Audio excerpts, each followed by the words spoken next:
il me semble qu'un pays qui représente 18% de la richesse du continent, et qui est la France, de toute façon compte.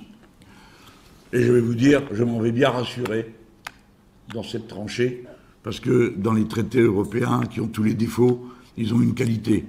Il n'y a aucune procédure prévue pour expulser les gens. Par conséquent, il est impossible de nous le faire. Sur qui on peut compter? J'ai pas à l'esprit les Russes grossières du passé. En particulier du président François Hollande, qui avait enfin compris que l'Europe, ça ne pouvait pas être la douce romance avec les Allemands qu'on nous chante continuellement, sur le couple franco-allemand, que les Allemands, avec beaucoup plus de réalisme, appellent le moteur, parce que c'est une matière qu'ils maîtrisent mieux, semble-t-il, et que c'était plus possible de continuer comme ça. On comprend que les dirigeants allemands ont fait parfaitement leur devoir. Ils ont appliqué la politique pour laquelle ils étaient élus, et dont ils ne se sont jamais cachés. Ils n'ont jamais caché à leur peuple, le contraire, c'est pour ça qu'ils sont élus, dans leur peuple, que leur ligne, c'était l'ordo-libéralisme.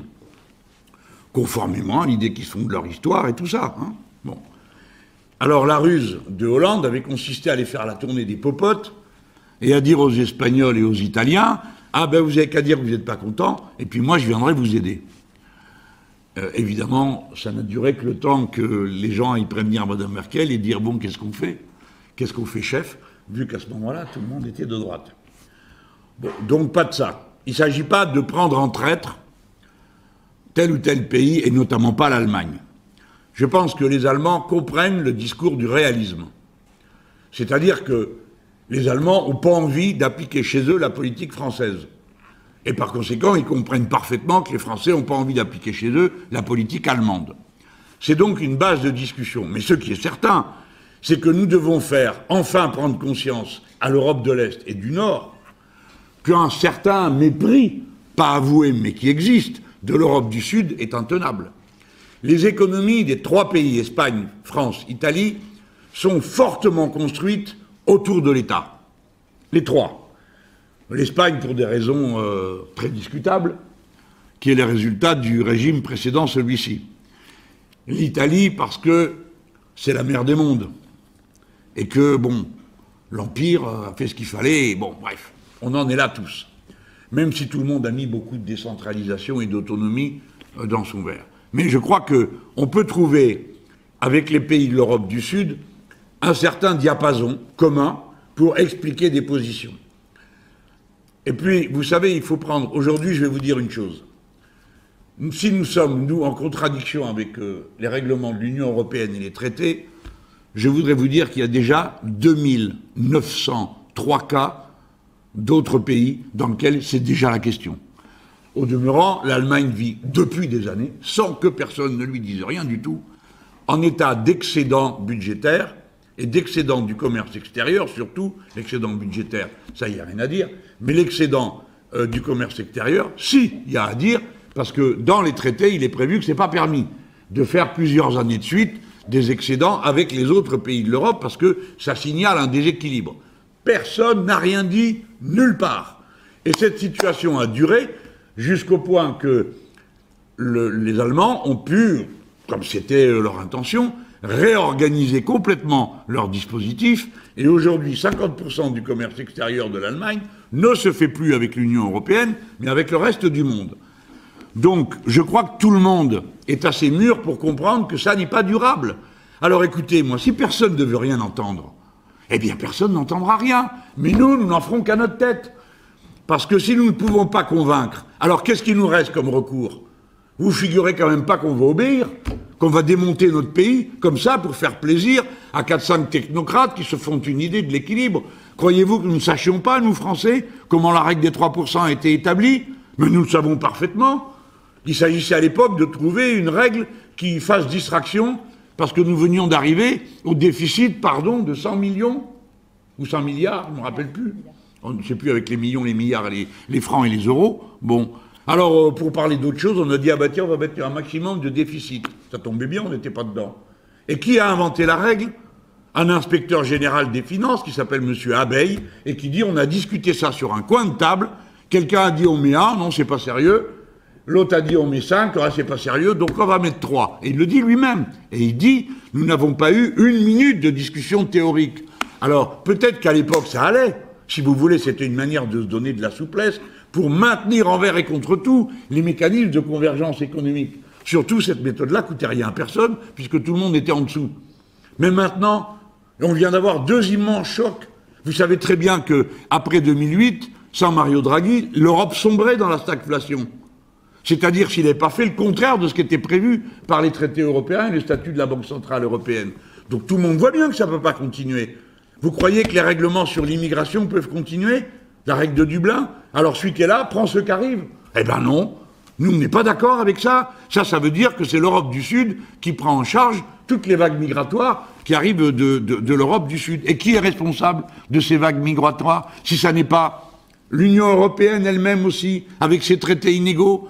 Quand vous avez acheté tous les poissons que vous trouvez au large du Sénégal, quand vous avez acheté tous les poissons qui sont au large de l'île Maurice, vous allez vous étonner que les gens qui sont à côté, ensuite, n'ont plus d'activité économique. Ils vont en ville, et de la ville, ils émigrent. Qui est responsable de ça? Qui a inventé la suppression des droits de douane avec les pays qui, autrefois, avaient un accord qui était exactement contraire sur ce terrain-là? Donc ça ne peut pas durer. C'est ça que je dis, c'est pour ça que j'ai dit dans une interview que l'Europe était à la veille d'un grand bouleversement, parce qu'on peut discuter des sujets vu qu'on est sur la base d'une expérience. Donc moi, ce que je fais, c'est que je refuse un débat idéologique. Personne n'est contre l'amitié européenne. Personne n'est pour la concurrence. Je n'en connais pas. Il n'y a pas un pays où un responsable politique dit « Moi, je ne peux pas blairer tel ou tel peuple et je ne veux pas être avec ». Donc, mettons ça de côté. Tâchons d'être concrets, pragmatiques, réalistes. Les règles dans lesquelles nous vivons ne fonctionnent plus. Et puis, il y a eu une grande interrogation dans la civilisation humaine qui était inconnue au moment du traité de Maastricht. Certains les connaissaient, mais ce n'était pas encore un sujet. Vous savez de quand date la première COP? De 1992. 1992, c'est le moment où on vote le traité de Maastricht. Regardez si dans le traité de Maastricht, vous trouvez un écho quelconque de ce qui était en train de se préparer, qui était le sommet de Rio. Rien. Personne n'avait jamais parlé de ça. C'était pas un sujet dont on pensait qu'il pouvait devenir un sujet d'intérêt général. Alors donc, il faut changer les règles pour faire face à ces défis. Voilà comment nous nous situons, et nous espérons qu'on nous comprenne bien, qu'on n'aille pas, pour des commodités de polémique, caricaturer notre propos, comme ce fut le cas.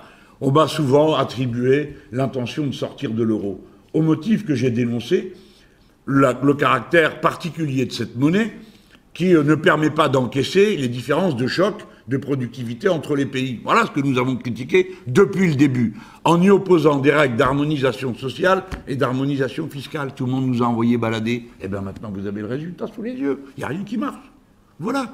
Et l'euro, eh ben, il est continuellement, normalement assis sur une stabilité des prix, ce qui n'est plus le cas aujourd'hui. Et alors nos amis allemands reviennent et disent « Ah ben si c'est comme ça, il faut arrêter ça tout de suite. » Un tour de vis. Ben non, on n'est pas d'accord. On ne donnera pas un tour de vis au peuple français, on ne le fera pas. Alors voilà, sur qui je peux compter, je vous ai répondu, ça, c'est aussi vieux que l'Europe. Bon, les pays du Sud ont un intérêt commun plus net que les pays de l'Est qui sont très profondément inclus dans l'organisation de l'appareil économique allemand que ne le sont les pays du Sud. Voilà.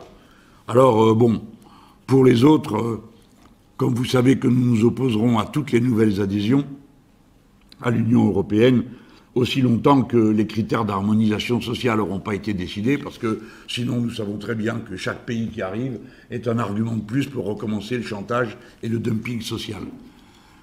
Voilà, même si dans les pays qui doivent entrer, ou qui veulent entrer, il y a de bons amis de très longue date de la France, comme la Serbie. Mais il est certain qu'il est absolument inenvisageable que la Turquie devienne membre de l'Union européenne. Parce que le dumping social serait faramineux, compte tenu du statut social des travailleurs turcs, et en plus parce que la Turquie est dirigée par un gouvernement qui ne peut pas être considéré comme un allié ni comme un ami. Voilà. Je pense que pour ce discours, maintenant le dernier point, mais on va l'évacuer rapidement, je pense que j'aurai pour principal allié les peuples. Parce que, quand je dirais qu'on ne détruit pas les régimes de retraite, je suis certain que partout où ils ont été établis, les travailleurs veulent les défendre. Mais je ne veux pas donner un argument qui, en quelque sorte, surchargerait politiquement un raisonnement qui, au départ, essaye de fonctionner essentiellement dans le concret et le pragmatique.